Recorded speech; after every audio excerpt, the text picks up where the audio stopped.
getur nálgast viðtöl þáttarins inn á Facebook undir Sportþátturinn mánudagskvöld. Sportþátturinn mánudagskvöld með gesti Einarsinni frá Hæli.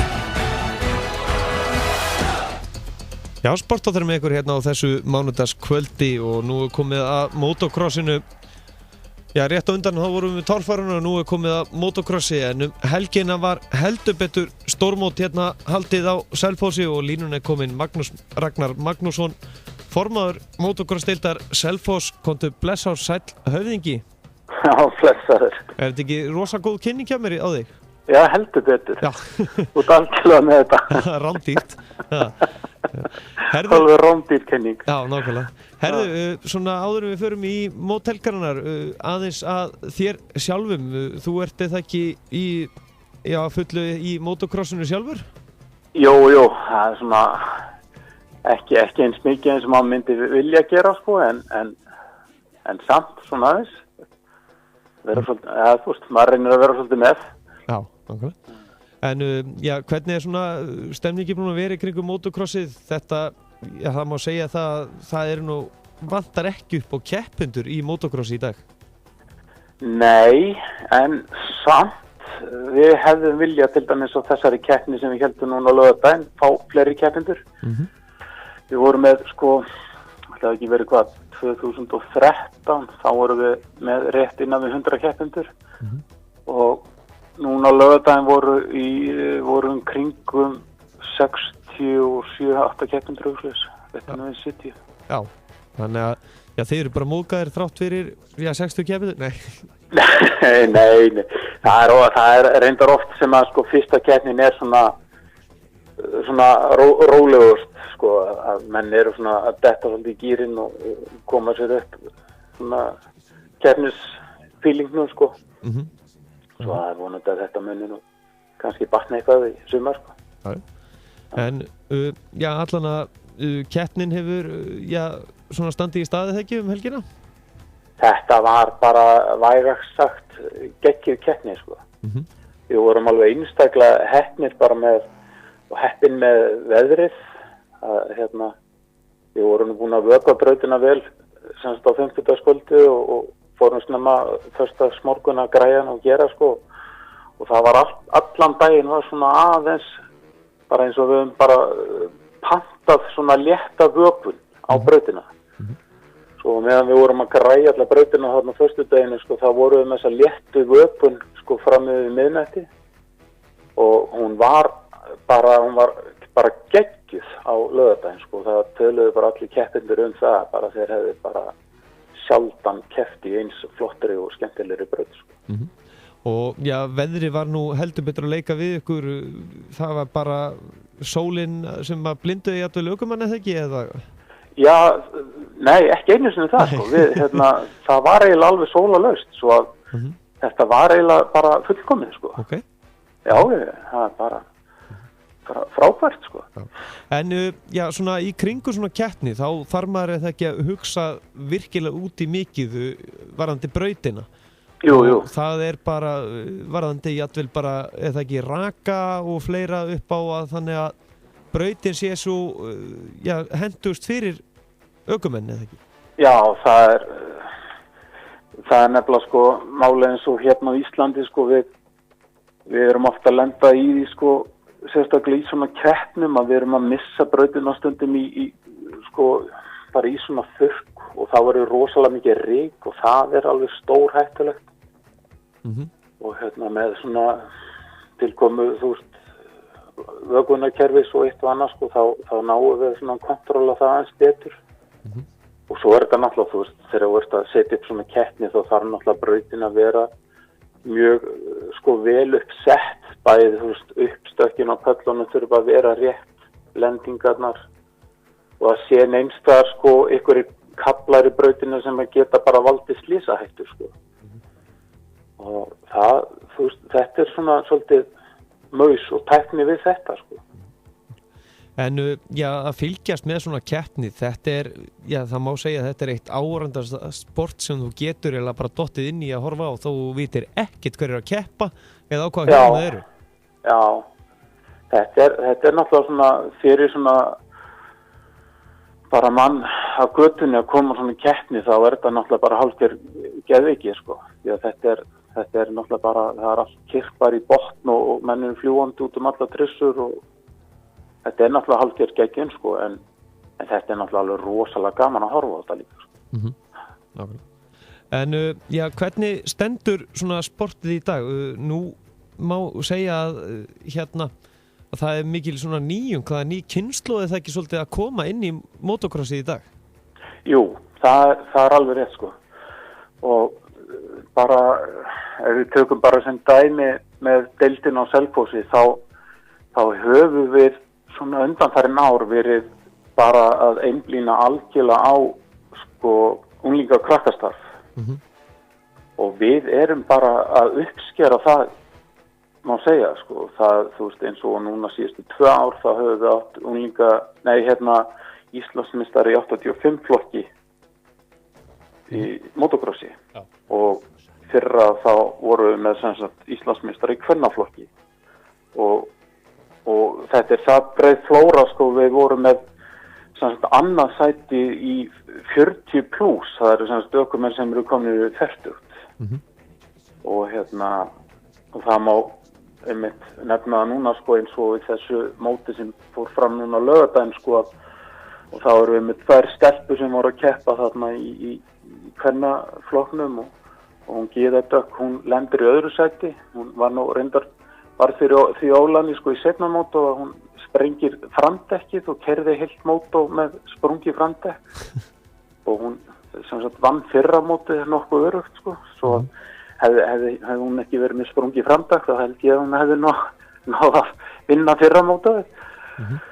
En já, svo Elmar Darri sem að var Íslandsmeistari í 85 flokki nú síðustu 2 ár, sko, hann stóð sig alveg bara ótrúlega vel núna á þessu móti, sko, hann rúllaði unglingaflokknum upp, sem sagt þá var hann kominn á 250 rúmsentilítra hjól og tók þátt í MX Open líka sem er rauninni stærsti flokkurinn sem hægt að keppa í motocrossi. Og þar endaði hann í 4. sæti sem er náttúrulega bara alveg, sko, bara frábær árangur, sko. Og svo voru þarna fleiri einstaklingar sem voru að gera bara virkilega góða hluti, sko. Svo að þetta er bara björt framtíð hjá okkur, sko. En já, sko, nú gegnum tíðina þá var þetta ekki alltaf, já, einhverju svona 4 til 5 einstaklingar sem voru alltaf bara svona yfirburða á landinu. Já. Má ekki segja að svona daginn í dag að þetta er orðið svolítið miklu svona jafnar, það er engin svona einhver yfirburða yfir öllu landinu? Það er reynda svolítið ennþá þannig, sko. Það eru strákar sem eru að æfa erlendis yfir vetramánuðin motocross og koma stundum, sko, til Íslands yfir sumartíman að keppa, svo þeir hafa náttúrulega svolítið forskot á hina. En þú veist, eins og núna á þessu móti, sko, þá er hann Yngvi Björn sem er bara, þú veist, hann er með bara, hann er ekkert með, hann er bara með bara besti hérna á Íslandi eins og sko. Hann var að keppa á þessu móti og Elmar var í rauninni svolítið að hanga í honum sem er náttúrulega bara frábært, sko. Svo að við gefum okkur allavega svona 2 ár, þá held ég að hann fari nú aðeins að stríða hann, sko. Já. Ef ekki bara 1, við sjáum til með það. En já, er nokkuð hægt að biðja betri, já, betri byrjun á motocrossinu núna eins og í sumar að byrja þetta hérna á Selfossi við topp aðstæð, því að þetta, já, þeir sem komið þarna við, þeir vildu meina bara að þetta hefði verið eitt af skemmtilegast sem við fylgst með, því að ökumennir voru bara á svo góðri braut, og það kom öllum ávart, það átti ekki vona að brautin er svona flott hjá okkur. Nei, það er alveg sátt, sko, það er nefnilega alls ekkit slengt að opna á sumari svona, sko, það er náttúrulega setur líka svona kröfur á hinn félögin að reyna að gera betur, sko. En þú veist, þetta náttúrulega spila svolítið margt og mikið þarna inni, sko, þetta náttúrulega bara, þetta gekk allt upp, bara veðrið og rigningin og allt þetta saman. Það bara gekk allt þetta. Svona áður en ég sleppti þá var ég að spyrja því í lokinu, þið eru það ekki með ákveðna sumarstarfsemi og þið eru með það ekki einhver námskeið fyrir börn og unglinga? Jú. Við erum á þriðjudögum og fimmtudögum klukkan 7:30 með æfingar sem sagt fyrir yngri og eldri hópa út í braut og alveg frábæri kennarar sem halda utan um þetta og bara endilega ef það er ykkur áhugi bara þó að sé ekki komið hjól þá er allavega gaman að kíkja hann upp í braut og bara fræðast hvað er best að gera í þessu og þú veist, hvernig hjól hentar þessum einstaklingi og svona fá ráð. Og það er kannski mikilvægast eða ekki þegar menn að byrja í þessu sporti að kaupa ekki bara strax hjól, heldur kannski að komast að þið fyrst hvaða hjól hentar börnunum þínum og unglingum? Það er bara algjörlega málið sko og þó að sérst orðin fullorðin sko að kaupa hjól sem að henta þér sko, það er svolítið ríkjandi í okkur kannski frekar karlmennunum að kaupa sko staðistu hjólin og kraftmestu hjólin. Já, auðvitað. Svo er maður bara hangandi svo hrísla á þessu sko. Þú veist, þú ræður ekki við neitt í staðis að vera kannski aðeins að gíra þig niður og vera hjólið sem að þú virkilega ræði við og þar að leiðandi þið náttúrulega bara lærur að hjóla og þú ferð að nýta hjólið í botn. Það er galdurinn með þetta sko. Og hver er svona yngsti aldurinn sem að má fara í sportið? Sko, það er bara, þú veist, við erum með strákar sem eru þarna, hvað, þau eru ákveðlega 6 ára, já, byrjuðu 5. Já. Það er bara að byrja sem fyrst. Já, nákvæmlega. Það er engin spurning og taka fram úr foreldrunum í aksturshæfileikum strax. Já, það er nefnilega, það er ekkert langur tími að það gerist sko.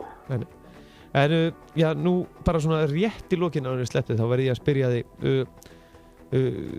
að halda utan braut og fleira motocross deild eins og Selfoss. Þetta hlýtur það ekki að taka ansi mikið á fjárhagslega. Svona það er það ekki erfitt að búa til afreksmenn og það hlýtur að erfitt að þurfum við ekki að leita svolítið mikið eftir fjármögnum alltaf?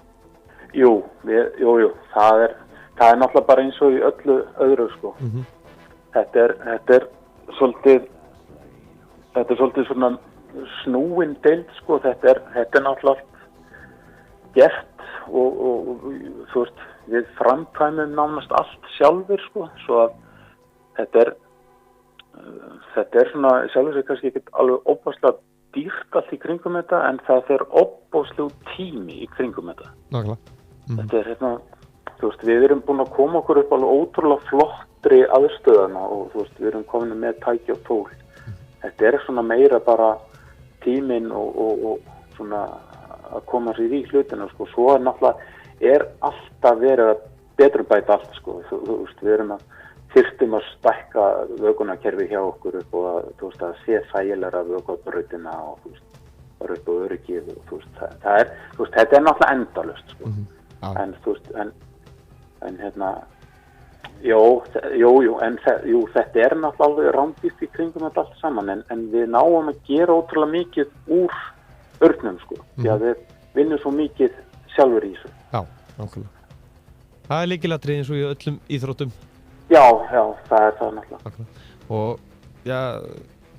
það er ekki sem allir átt að segja kannski á því að til þess að keppa í motorsporti þá þarf það að vera ansi hraustur og í góðu formi. Já, þetta er náttúrulega talin sko einn erfiðasta íþrótt í heimi og þú veist, það er bara alveg darsatt sko, það er í rauninni ekkert brjálæðislega gaman að hjóla hjólið þú veist ekki í góðu formi sko, þú bara það er rauninni getur bara orðið svo hættulegt sko, þetta er bara, það er erfitt sko. Já, Þannig að maður hendur ekkert óléttum konunum sínum bara beint á 500 kúkabekka hjóli eða eitthvað svona. Nei, ekki nema þú bara vilji losna við hana, sko. Magnús Ragnar Magnússon, þakka kærlega fyrir að gefa okkur tíma og allar upplýsingar og gott betur það, þið eru með Facebook síðu UMFS Motocross Selfoss. Já. Og endilega kynna sér starfseminna þar og það ennþá það ekki hægt að skrá sig á sumarnámskeið hjá ykkur? Jú, bara endilega, bara allir velkomnir. Okay. Magnús Ragnar Magnússon, þakka kærlega fyrir að gefa okkur tíma og gangi ykkur vel í sumar. Takk sömuleiðis. Ok, bye. Já, það ekki langt í næstu motocross-keppni og það hægt að finna allt þetta meðal annars inn á motorsport.is og svo eins og hann kom inn á UMFS Motocross Selfoss. Nú við ætlum að enda á síðasta viðmælanda kvöldsins. Það Guðmunda Brynja Óladóttir framherji Selfoss í knattspyrnu og hún verður línunni östutt í lokin. Frábær árangur hjá stelpunum helgina og það náttúrulega, og ef í Frakklandi sem byrja þá að sjálfsögðu Pepsi til kvenna í fullum gangi ennþá. Eða bikarkeppnin allana og svo náttúrulega Pepsi tildin að fara svo aftur á stað á nýjan leik.